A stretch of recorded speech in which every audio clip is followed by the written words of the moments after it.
சொல்ல கேட்டி அல கண்ணி தானே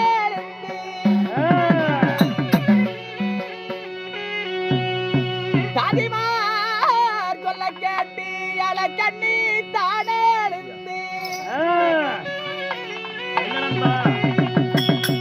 வரணமாய் பட்டுடுத்தி வருகின்ற நாதர் முன்னே தாதிமார் கூட்டிக் கொண்டு எனக்கு நிக்கண சபையிட்டாலே நம்மளுக்காக கல்லாலட்சுமி சார்ந்த அண்ணா சிவன் அவர்கள் யூடியூப் சேனல் குடும்பம் வாழையடி வாழையாக நோயற்றவர்கள் அம்மனை வேண்டிக்கிறேன். அது மட்டுமல்ல இந்த சேனல் பார்க்க வேண்டும் என்றால் ஷேர் பண்ணுங்க, கமெண்ட் பண்ணுங்க, பக்கத்தில் பெல் பட்டனையும் கிளிக் பண்ணுங்க. நம்ம நாடகம் வந்து சேரும்.